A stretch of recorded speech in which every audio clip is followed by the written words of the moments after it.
सभी को जैम सीखी। आज हम पढ़ेंगे मरकुस अध्याय 8, 4000 लोगों को खिलाना। उन दिनों में जब फिर बड़ी भीड़ इकट्ठी हुई और उनके पास कुछ खाने को ना था, तो उसने अपने चेलों को पास बुलाकर उनसे कहा, मुझे इस भीड़ पर तरस आता है, क्योंकि यह 3 दिन से बराबर मेरे साथ हैं और उनके पास कुछ भी खाने को नहीं। यदि मैं उन्हें भूखा घर भेज दूं तो मार्ग में थक कर रह जाएंगे, क्योंकि इनमें से कोई दूर से आए हैं। उनके चेलों ने उनको उत्तर दिया, यहाँ जंगल में इतनी रोटी कोई कहाँ से लाए कि ये तृप्त हो। उसने उनसे कहा, तुम्हारे पास कितनी रोटियां हैं? उन्होंने कहा, 7। तब उसने लोगों को भूमि पर बैठने को आज्ञा दी और वे 7 रोटियां ली और धन्यवाद करके तोड़ी और अपने चेलों को देता गया कि उनके आगे रखे, और उन्होंने लोगों के आगे परोस दिया। उनके पास थोड़ी सी छोटी मछलियां भी थी। उन्होंने धन्यवाद करके उन्हें भी लोगों के आगे रखने की आज्ञा दी। वे खाकर तृप्त हो गए और चेलों ने शेष टुकड़ों के 60 टोकरे भर कर उठाए, और लोग 4000 के लगभग थे। तब उसने उनको विदा किया और वह तुरंत अपने चेलों के साथ नाव पर चढ़कर दलमनूता प्रदेश को चला गया। फरीसियों द्वारा स्वर्गीय चिन्ह की मांग। फिर फरीसी आकर उनसे वाद विवाद करने लगे और उसे जांचने के लिए उससे कोई स्वर्गीय चिन्ह मांगा।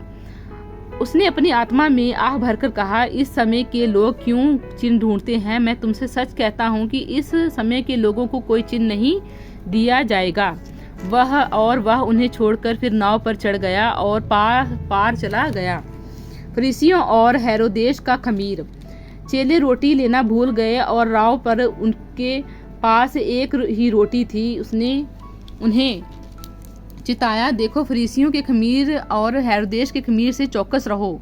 वे आपस में विचार करके कहने लगे, हमारे पास रोटी नहीं है। यह जानकर यीशु ने उनसे कहा, तुम क्यों आपस में यह विचार करते हो कि हमारे पास रोटी नहीं? क्या अब तक नहीं जानते और नहीं समझते? क्या तुम्हारा मन कठोर हो गया है? क्या आंखें रखते हुए भी नहीं देखते और कान रखते हुए भी नहीं सुनते? और क्या तुम्हें समझ नहीं कि जब मैंने 5000 के लिए 5000 रोटियां तोड़ी थी, तो तुमने टुकड़ों की कितनी टोकरियां भरकर उठाई? उन्होंने उससे कहा, 12 टोकरियां। और जब 4000 के लिए 7 रोटियां थी, तो तुमने टुकड़ों की कितने टोकरे भरकर उठाए? उन्होंने उनसे कहा, 7 टोकरे। उसने उनसे कहा, क्या तुम अब तक नहीं समझे? बैतसैदा में एक अंधे को चंगा करना।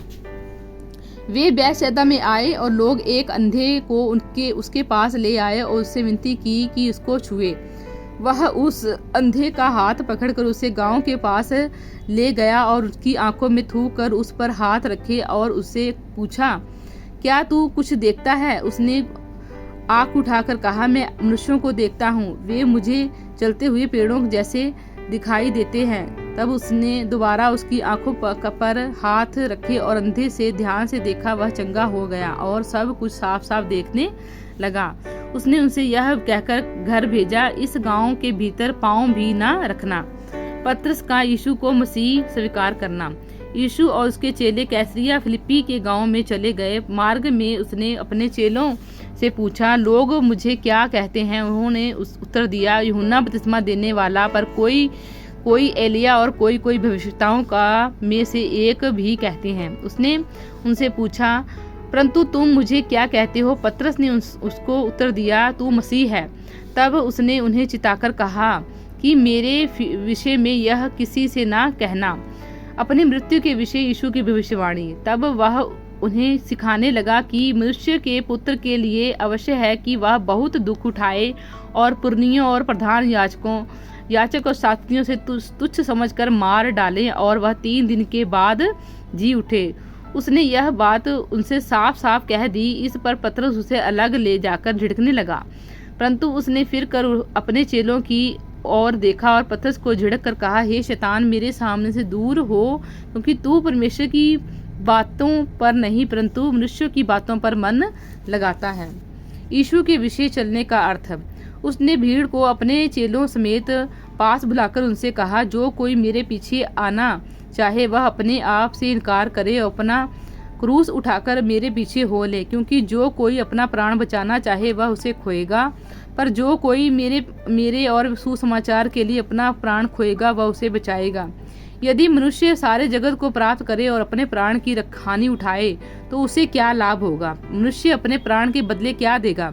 जो कोई इस विचारी और पापी जाति के लिए बीच मुझसे और मेरी बातों से लजाएगा, मनुष्य का पुत्र भी जब वह पवित्र दूतों के साथ अपने पिता की महिमा सहित आएगा तब उससे भी लजाएगा। प्रभु इन वचनों द्वारा आपको आशीष दे। आमीन।